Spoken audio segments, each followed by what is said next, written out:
Hello everybody, कैसे हैं आप सब लोग। आपका स्वागत है इंसाइटफुल टीचिंग के अंदर। आज हम लोग स्टार्ट करने वाले हैं हमारा लाप्लास ट्रांसफॉर्मेशन का सेकंड लेक्चर, जो कि हम लोग मैसी में पढ़ रहे हैं। तो देखिए, हम लोग स्टार्ट करते हैं आज लाप्लास ट्रांसफॉर्मेशन। कुछ बेसिक फंक्शंस के बारे में हम लोग लाप्लास ट्रांसफॉर्मेशन निकालना सीखेंगे। तो आइए स्टार्ट करते हैं हमारा आज का लेक्चर।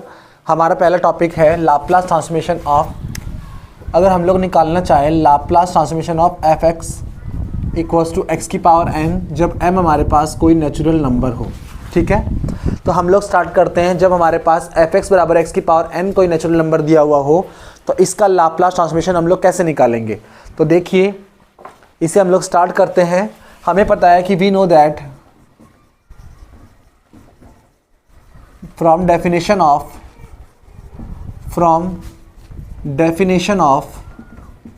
लाप्लास ट्रांसफॉर्मेशन, क्या कहती है लाप्लास ट्रांसफॉर्मेशन डेफिनेशन आपकी, L of fx over parameter p is given by 0 to infinity e की पावर माइनस का px f of x dx, यही होता है।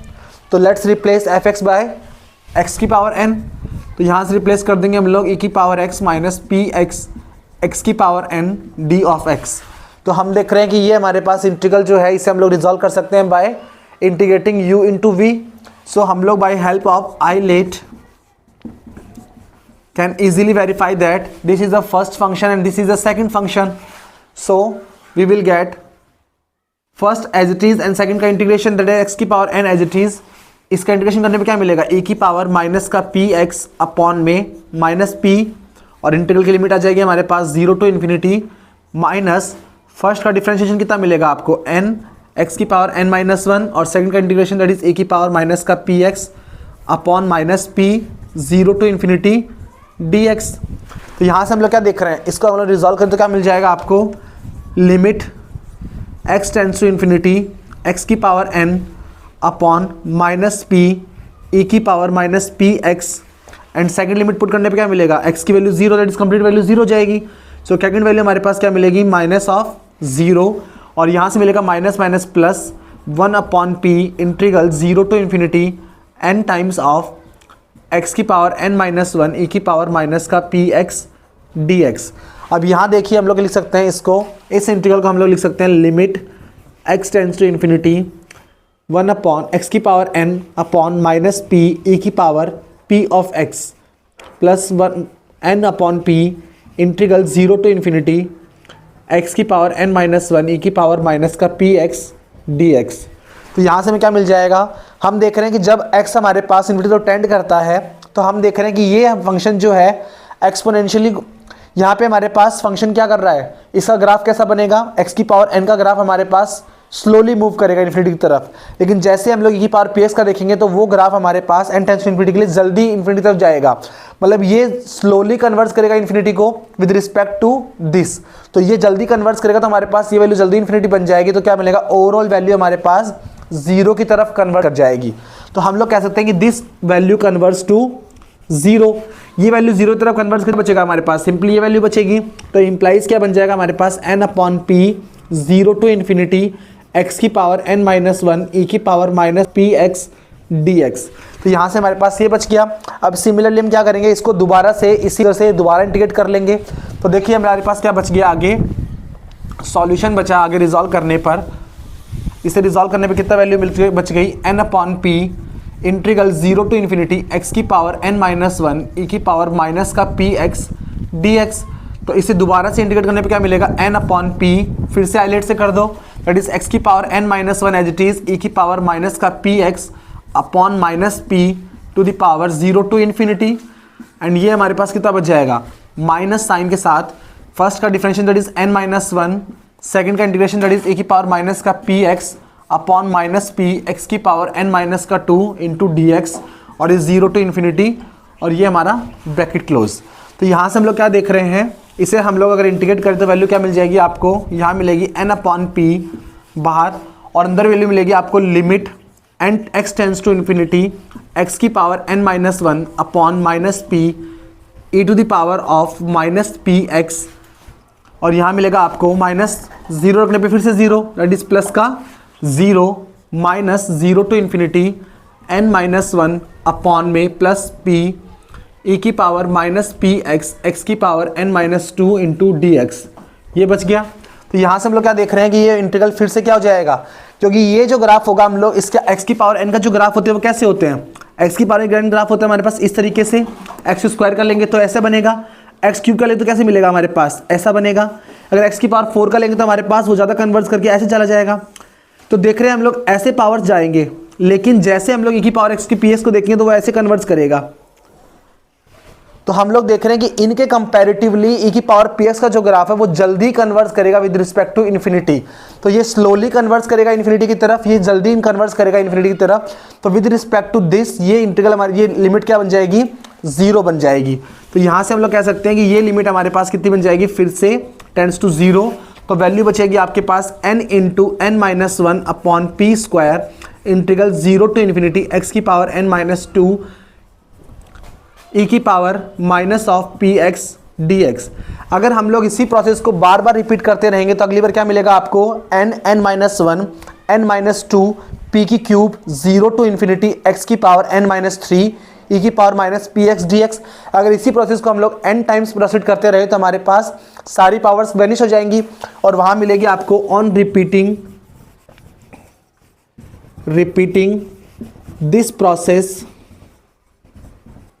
we get n into n minus 1 n minus 2 up to so on upon में up to so on 1 p की power n integral 0 to infinity e की power minus p x d x. तो ऊपर वाली value हमारे पास कितनी बच गई, that is n minus 1 n minus 2 up to 1 that is n factorial. तो यहाँ से हम लोग रिप्लेस कर सकते हैं इसकी वैल्यू को n फैक्टोरियल। तो इसको रिप्लेस कर देंगे n फैक्टोरियल अपॉन में, नीचे वाली वैल्यू बची हमारे पास p की power n integral 0 to infinity e की पावर माइनस का पी एक्स डी एक्स। तो इसे हम लोग लिख सकते हैं इस वैल्यू को, यहाँ से हमें क्या मिल जाएगा, विच इम्प्लाइज, इसे हम लोग लिख सकते हैं n फैक्टोरियल p की पावर n और इसे रिजॉल्व करें तो क्या मिलेगा 1 e की पावर माइनस का पी एक्स अपॉन में माइनस पी 0 टू इन्फिनिटी। यहाँ से मिल जाएगा आपको n फैक्टोरियल p की power n plus 1 minus sign और अंदर कितना मिलेगा आपको, limit and x tends to infinity e की पावर माइनस का पी एक्स माइनस ऑफ हमारे पास 1। तो इसमें अगर 0 रखे तो क्या मिलेगा आपको, e की पावर 0 दैट इज माइनस 1। तो यहाँ से मिल जाएगा आपको माइनस का n फैक्टोरियल अपॉन p की पावर n प्लस 1। और हम लोग देख रहे हैं कि जब x टेंड्स टू इन्फिनिटी तो क्या मिलेगा, e की पावर माइनस इन्फिनिटी, e की पावर माइनस इन्फिनिटी किसकी तरफ जाएगा, 0 की तरफ। तो ये वैल्यू हो गई हमारे पास 0, दिस वैल्यू कन्वर्ट्स टू 0 और ये बच गया हमारे पास माइनस 1। तो वैल्यू कितनी रिप्लेस हो गई आपके पास, n फैक्टोरियल अपॉन में p की पावर n प्लस 1, जहाँ पे n हमारे पास कैसा है, नेचुरल नंबर। तो हम कह सकते हैं कि हमारे पास इसके कंक्लूजन से भी क्या लिख सकते हैं कि लाप्लास ट्रांसफॉर्मेशन ऑफ x की power n over parameter p can be written as n factorial upon में p की power n plus 1 where n belongs to natural number.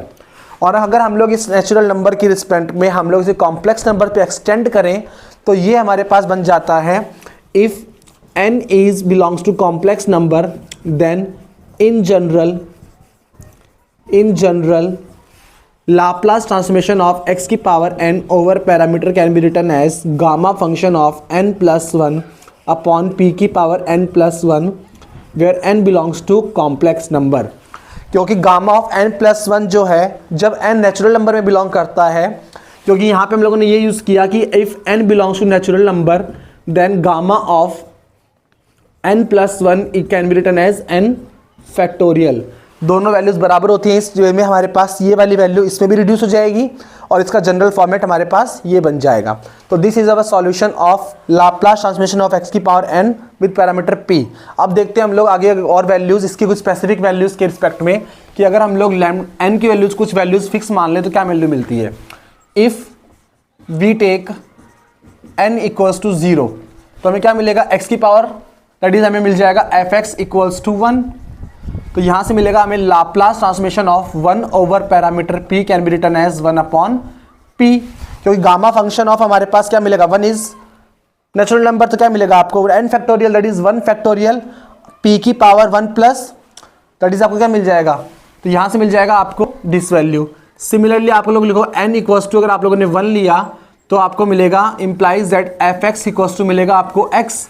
तो Laplace transformation of x over parameter p can be written as 1 factorial upon में p की power 2 which can becomes as 1 upon p square. तो यहाँ से हमारे पास इस तरीके से रिजेंबल कर सकते हैं अलग अलग पैरामीटर्स के रिस्पेक्ट में। अब देखते हैं हम लोग कि सेकंड हमारे पास प्रॉपर्टी देखते हैं। सेकंड फंक्शन अगर हमारा एफ एक्स जो है e की पावर ax लिखा हुआ हो माइनस ax या फिर ax, तो हमारे पास सिंपली ax मान लीजिए, जहाँ पे a हमारे पास कोई भी कॉम्प्लेक्स नंबर हो सकता है, जहाँ पे a इज नॉन जीरो। ठीक है, तो हमारे पास इस फंक्शन का लाप्लास ट्रांसफॉर्मेशन कितना मिलेगा? Then Laplace transformation of e की power ax where parameter p can be written as, from definition क्या लिख सकते हैं हम लोग, zero to infinity. Laplace transformation definition क्या बोलेगी? जीरो टू इन्फिनिटी e की पावर माइनस का px, और जो फंक्शन होता है वो यहाँ जाएगा, दैट इज e की पावर ax dx। तो यहाँ से हम लोग क्या कह सकते हैं, इसको हम लोग लिख सकते हैं इस तरीके से, जीरो टू इन्फिनिटी e की power minus of p minus a into x d x. Base same है तो पावर्स क्या हो जाएंगे हमारे पास, ऐड हो जाएंगी। पावर्स ऐड होने में मैंने कॉमन निकाल लिया, माइनस साइन, तो बन गया p minus a x d x. अब यहाँ पे क्या पुट कर दूँ, नाउ पुट यहाँ, या फिर इसे कैसे कर सकते हैं हम लोग, इसे पुट करने के बजाय डायरेक्ट देखिए आप लोग इसे सिंपली में लिख सकते हैं हम लोग इसे, this is a Laplace transformation of, into इसके लिख दूं 1, तो this can be written as, this is a Laplace transformation of 1 with parameter p minus a। This can be written as Laplace transformation of 1 with parameter p minus a। तो हम लोग जानते हैं कि लाप्लास ट्रांसफॉर्मेशन ऑफ 1 कितना होता है with parameter p, that is 1 upon p। तो p माइनस a पैरामीटर कितना मिलेगा आपको, which will becomes as 1 upon p minus a।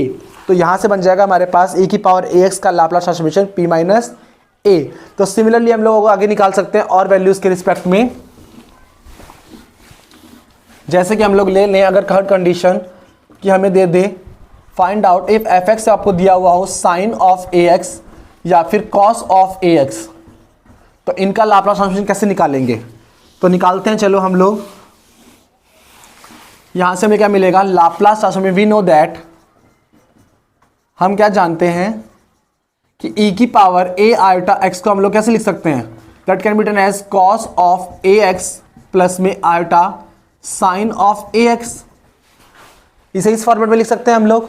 तो हम लोग क्या करेंगे, हम लोग कॉस ax और साइन x का निकालने के बजाय हम लोग e की पावर x का निकाल लेंगे, और उसको हम लोग क्या कर लेंगे, रियल पार्ट और कॉम्प्लेक्स पार्ट को इमेजिन कर लेंगे। That is real part of e की power a iota x is equals to cos of ax and imaginary part of e की power a iota x can be written as sine of ax।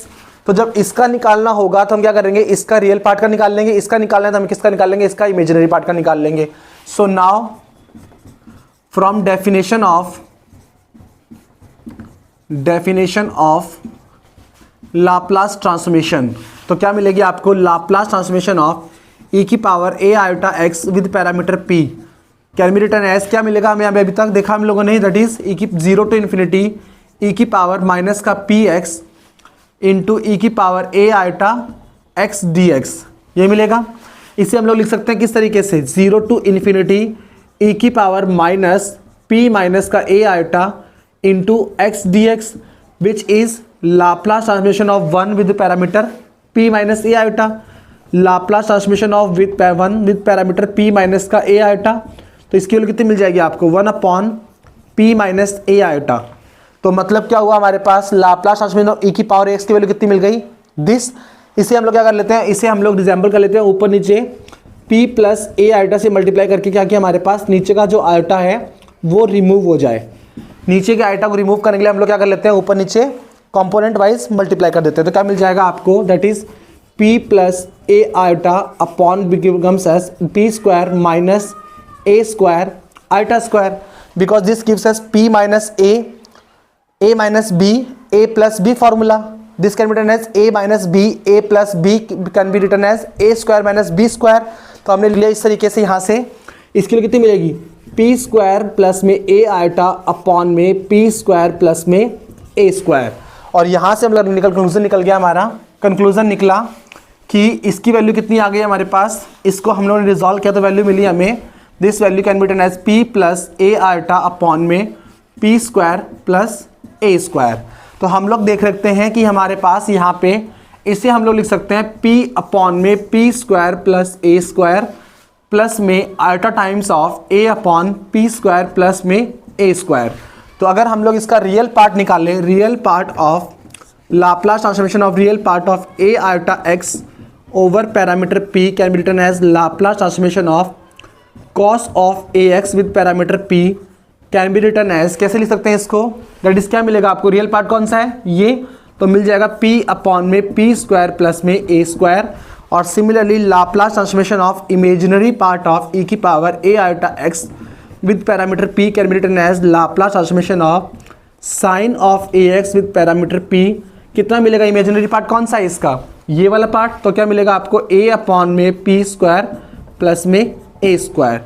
तो इस तरीके से हम लोग elementary जो हमारे पास फंक्शंस होते हैं जैसे कि x की पावर n, e की power ax, sin x, cos x, इन सब के हम लोग लाप्लास ट्रांसफॉर्मेशन इस तरीके से निकाल सकते हैं। आगे हम लोग देखेंगे कि हमारे पास cos hyperbolic x, sin hyperbolic x और फर्दर मोर फंक्शंस के हम लोग लाप्लास ट्रांसफॉर्मेशन कैसे निकाल सकते हैं। हेलो एवरीबॉडी, कैसे देखेंगे हमारे पास अगर फंक्शन जो है वो दिया हुआ हो cos हाइपरबोलिक x या sin हाइपरबोलिक x, तो उसका हम लोग कैसे निकालेंगे। तो हम ले लेते हैं next topic, if f x equals to में cos हाइपरबोलिक x, तो हमारे पास या फिर sin हाइपरबोलिक x, तो हम लोग कैसे उसका सॉल्यूशन करेंगे।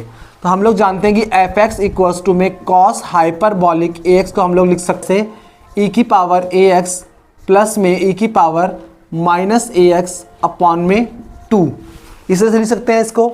तो अगर इसका निकालना है हमें Laplace transformation of f x with parameter p can be written as Laplace transformation of cos hyperbolic ax with parameter p can be written as Laplace transformation of e की पावर ax प्लस में e की power minus का ax upon में 2 with parameter p। तो यहाँ से क्या मिलेगा आपको, लाप्लास ट्रांसफॉर्मेशन ऑफ 2 को बाहर निकाल लो, 1/2 e की पावर ax का लिख दो विद पैरामीटर p, और क्या कर दो हमारे पास प्लस में लाप्लास ट्रांसफॉर्मेशन ऑफ e की पावर माइनस का ax विद पैरामीटर p, ये कर दो। यहाँ से क्या मिल गया हमें, और वी नो दैट, अभी हम लोगों ने थोड़ी देर पहले रिजॉल्व किया था कि we know that Laplace transformation of e की power ax with parameter p can be written as 1/p minus का a, ये मिला था। तो यहाँ से हम लोग क्या कह सकते हैं, विच इम्प्लाइज 1/2, इसका क्या मिल जाएगा e की पावर x का 1/2 p माइनस का a, और इसका क्या मिलेगा आपको e की power minus a, that is एक जगह क्या रिप्लेस कर देंगे हम लोग, minus a, that is 1/p plus a। तो क्या मिलेगा आपको, इसके अंदर हमारे पास दोनों का एलसीएम ले लो, क्या मिल जाएगा p प्लस a प्लस में p माइनस का a अपॉन में p स्क्वायर माइनस का a स्क्वायर। तो क्या मिलेगा आपको, दैट इज 1/2 टाइम्स ऑफ, यहाँ से आपके a से a cancel, that is 2 times of p upon p square minus का a स्क्वायर। तो यहाँ से मिला p अपॉन में p square minus a square. तो इस तरीके से हम लोग cos हाइपरबोलिक, जो हमारे पास cos हाइपरबोलिक ax है, उसका लाप्लास ट्रांसफॉर्मेशन कितना होता है, p upon p square minus का a स्क्वायर। सिमिलरली हम लोग क्या करेंगे, sin हाइपरबोलिक ax का निकालेंगे। तो कैसे निकालेंगे हम लोग, यहाँ से हम लोग रिप्लेस कर देते हैं sin हाइपरबोलिक ax को। तो sin हाइपरबोलिक x में कितना मिलेगा आपको, साइन ऑफ हाइपरबोलिक ax में मिलेगा आपको यहाँ पे माइनस साइन, तो लिख सकते हैं Laplace transformation of sine hyperbolic ax over parameter p can be written as Laplace transformation of e की पावर ax माइनस e की पावर माइनस ax अपॉन में 2 with parameter p can be written as 1/2 Laplace transformation of e की power ax upon parameter p minus Laplace transformation of e की power minus ax with parameter p। इसकी value कितनी मिलेगी आपको, इसकी value मिलेगी 1/2 1/p minus का a, और इसकी वैल्यू मिलेगी 1/p प्लस a। दोनों को क्या कर लो, एलसीएम ले लो, that is 1/2 times of p plus a minus p plus में a अपॉन में p square minus a square. क्या बन जाएगा यहाँ से, p से p कैंसिल, कितना मिला 2 times of a upon p square minus का a स्क्वायर, और इंटू में हमारे पास बाहर 2, तो मिला आपको a अपॉन में p स्क्वायर माइनस का a square. This is Laplace transformation of sine hyperbolic ax with parameter p। तो इस तरीके से हम लोग साइन हाइपरबोलिक और कॉस हाइपरबोलिक का निकाल सकते हैं। सिमिलर वे में हम लोग और भी एलिमेंट्री फंक्शंस का लाप्लास ट्रांसफॉर्मेशन निकाल सकते हैं। आगे हम लोग पढ़ेंगे प्रॉपर्टीज़ ऑफ लाप्लास ट्रांसफॉर्मेशंस और उन प्रॉपर्टीज़ के इस्तेमाल से आगे कुछ एग्जांपल्स देखेंगे लाप्लास ट्रांसफॉर्मेशन पे। Thank you so much.